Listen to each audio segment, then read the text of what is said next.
রাজ্য সরকারি কর্মীদের বকেয়া ডিএ নিয়ে এই মুহূর্তে চলে এলো আরো একটি গুরুত্বপূর্ণ আপডেট। এবং সেখানে যেটা জানা যাচ্ছে, আদালত খুলতেই আবারও একটা গুরুত্বপূর্ণ মামলা দায়ের হয়ে গেল।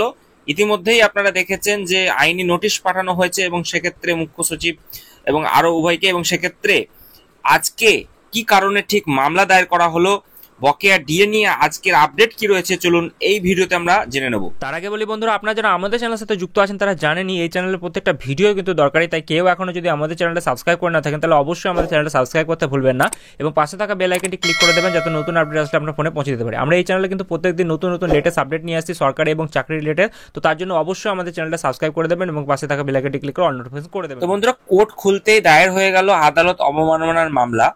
কি বলছেন আইনজীবী আমরা জানবো। তো কলকাতা হাইকোর্টে ডিএ মামলা নিয়ে রাজ্য সরকারের বিরুদ্ধে আদালত অবমাননার মামলা দায়ের করা হয়েছে।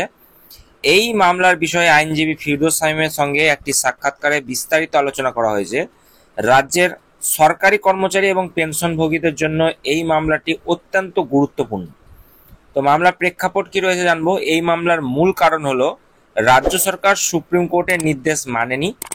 শীর্ষ আদালতের নির্দেশ থাকা সত্ত্বেও রাজ্য সরকার ডিএ পরিশোধ না করায় আদালত অবমাননার অভিযোগ আনা হয়েছে।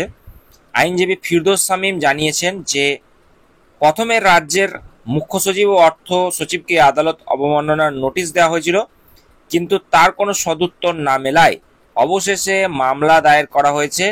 এই মামলার নম্বর রয়েছে ৩৫২৫২/2025।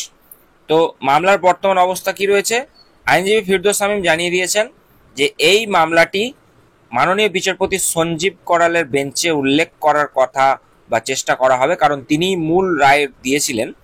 তো তাদের লক্ষ্য হলো আগামী ৪ঠা আগস্টের আগে এই মামলার শুনানি শুরু করা, কারণ ওই দিনই বিচারপতি করলের বেঞ্চে পরবর্তী শুনানির দিন কিন্তু ধার্য রয়েছে।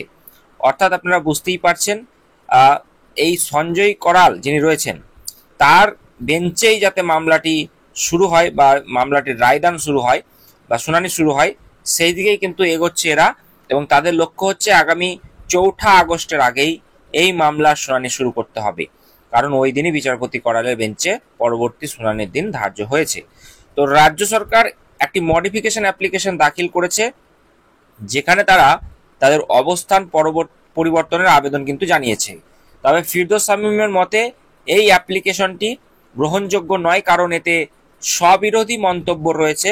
তিনি মনে করেন এই অ্যাপ্লিকেশন রাজ্য সরকারের সমস্যা কিন্তু আরও বাড়াবে। তাদের আইনি টিম রাজ্য সরকারের মডিফিকেশন অ্যাপ্লিকেশনের প্রতিটি পয়েন্ট খণ্ডন করার জন্য কিন্তু প্রস্তুত হয়ে রয়েছে। এবং বুঝতেই পারছেন যে এই যে টানাপোড়েনের মধ্যে দিয়ে যাচ্ছে, তাতে কিন্তু সরকার আবারও ধাক্কা খেতে চলেছে।